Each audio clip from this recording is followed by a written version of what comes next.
by introducing Kenny. He's a third-year doctoral candidate at the University of Nevada, Las Vegas School of Public Policy and Leadership, where he focuses on energy policy, grid resiliency, and the impact of data centers on infrastructure.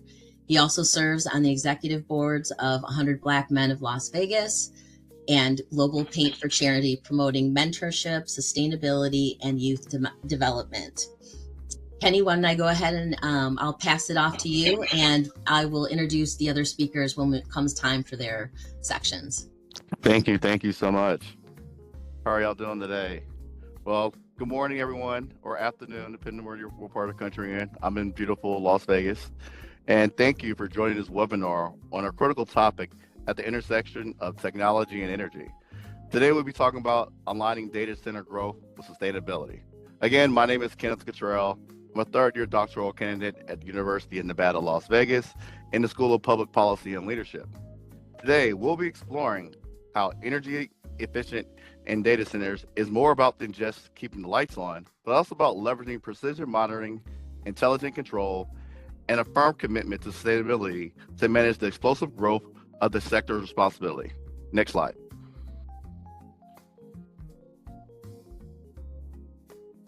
Let's start by framing the challenge and the opportunity before us. We're facing three major trends that are reshaping the energy landscape. First, growing energy demand. Global electricity consumption is increasing at a rapid pace, largely driven by the power needs of AI-powered data centers, the ongoing electrification of transportation, and the overall industrial growth. These high-growth sectors are fundamentally reshaping traditional energy demand patterns. Secondly, this leads to a significant grid flexibility challenges. Utilities are under increased pressure to maintain grid reliability while trying to manage sharp peaks in demand, integrate variable renewable energy sources like solar and wind. Relying on traditional infrastructure to solve these problems is becoming prohibitively expensive. But this challenge presents a customer-side opportunity. Customer facilities, especially large ones like data centers, represent a massive untapped resource providing grid flexibility.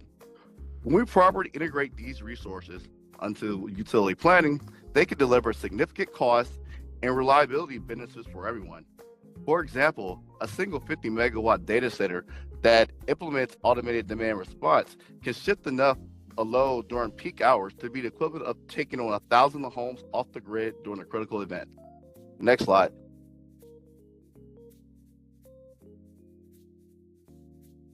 So how do we integrate these customer resources? The primary tool for this is called Integrated Resource Planning, otherwise known as IRP. IRP is a formal planning process utilities use to evaluate all their supply and demand options to meet future electricity needs at the lowest reasonable cost. This process also addresses reliability, environmental impacts, and objectives. Traditionally, IRPs focus on a few key components: long-term load forecasting, looking 10 to 20 years out, assessing existing resources, evaluating new supply side options like power plants, and historically, only limited considerations were ever given to the demand side.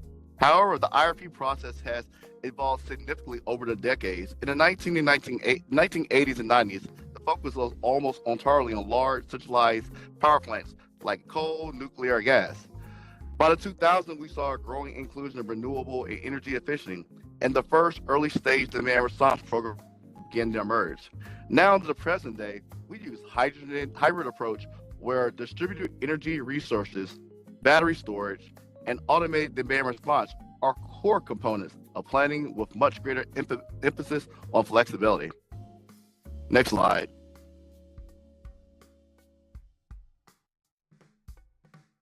So let's dive deeper into automated demand. Let's dive deeper into this. Automated demand response technology. At its core, ADR uses pre-programmed two-way communication between a utility and a customer service device on building systems. This allows the utility to automatically reduce or shift the electricity load during peak times without requiring any manual intervention from the customer. However, here are a few common examples. Smart thermostats, like a Nest. It can receive a signal from a utility on a hot summer afternoon and automatically adjust the air conditioning set points a few degrees to save energy. In large commercial buildings, we talk about building energy management systems, which can automatically dim lights, adjust HVAC systems, and shift equipment schedules where they receive the utility signal. Smart EV chargers can be programmed to delay or slow down charging when the grid demand is high and resume when demand eases or more renewable energy is available. Even industrial facilities can use ADR to automatically curtail non-critical operations based on the preset triggers from the utility.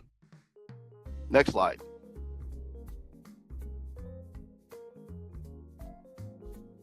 The benefits of ADR are significant and extend to both utilities and customers. For the utilities, it allows them to defer mass capital investments in new generation transmission infrastructure. A program typically might avoid an $80 million investment into a new peaker plant. It enhances the overall grid reliability and resilience. It reduces the need to run expensive and even less efficient peaking power plants, and it helps to integrate the variable renewables resources by providing a flexible way to manage load.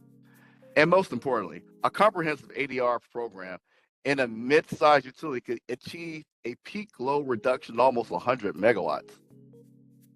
For customers, they receive financial incentives which reduce their energy costs. On average, participating customers can see up to a 15% reduction in the overall electrical costs, which is being on the conservative side. It can also lower their demand charges, which are often a large portion of their commercial bill. It provides them with enhanced energy management capabilities and help them advance their own sustainability goals. And finally, it allows them to become an active participant in grid modernization. Next slide.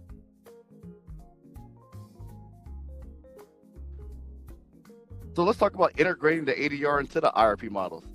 To realize these benefits, utilities must properly integrate ADR into the IRP models. This requires a few key modeling considerations. First, load classification. You have to segment customer loads into a flexible and firm categories based on the potential to participating ADR. Second is resource adequacy. Planners need to adjust their capacity forecast to account for this reliability ADR capacity, treating it like just any other resource. Third is a robust cost-benefit analysis. This involves comparing the cost of implementing an ADR against the avoided cost of building new power plants or transmission lines. And finally, risk assessment. This evaluates the reliability and certainty of ADR resources compared to the traditional assets, often incorporating historical performance data.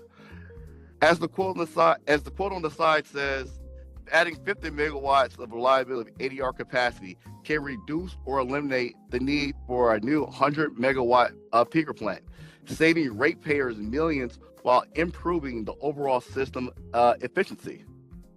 Next slide.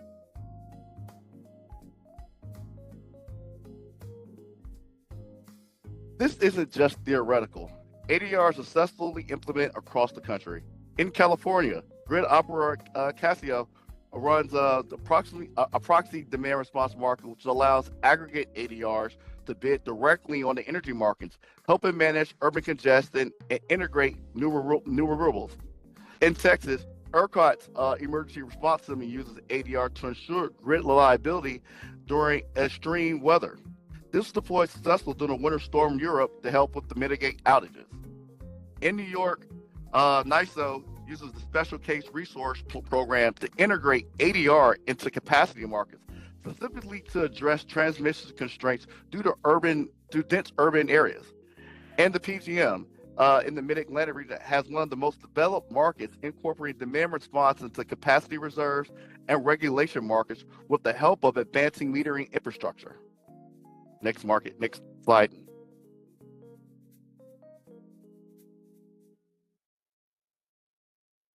So policy and market mechanisms. Successful ADR integration is driven by a combination of smart policy and market forces. On the policy side, we have a few key levers. Financial incentives like tax credits and rebates can help customers overcome the initial investment cost of ADR-enabled equipment, covering up to 50 to 70% of the cost. Regulatory manuals are also crucial. For example, the California Public Utility Commission requires that a specific percentage of demand-side resources be included in any utility IRPs. Another one is the building codes and standards, like California's Title 24 that requires ADR capability in any new commercial construction. These policies are complemented by market-based drivers. These are effective price signals that motivate customers to be flexible with their energy use. This includes like time and use price rates, critical peak pricing, capacity payments, and real-time pricing. Next slide.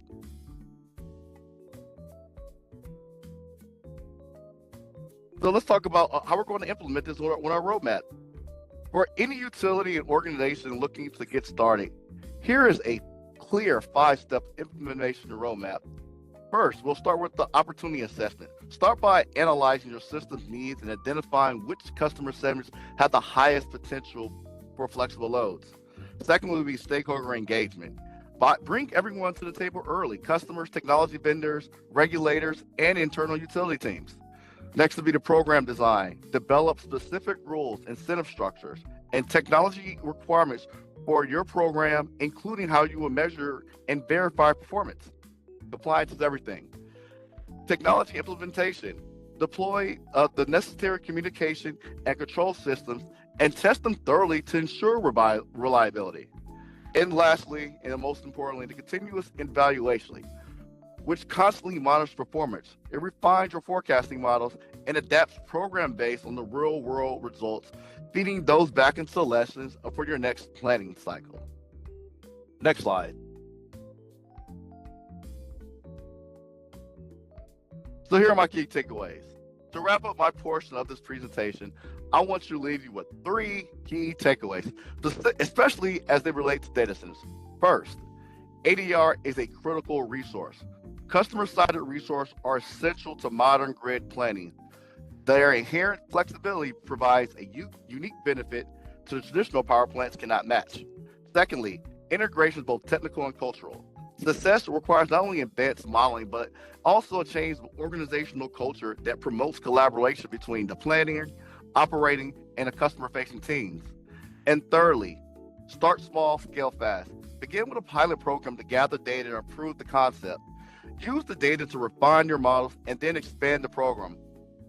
As one example might show you, a successful partnership was able to cut implementation from 6 months to 6 weeks, with accelerated program participation up by 300% in a single year.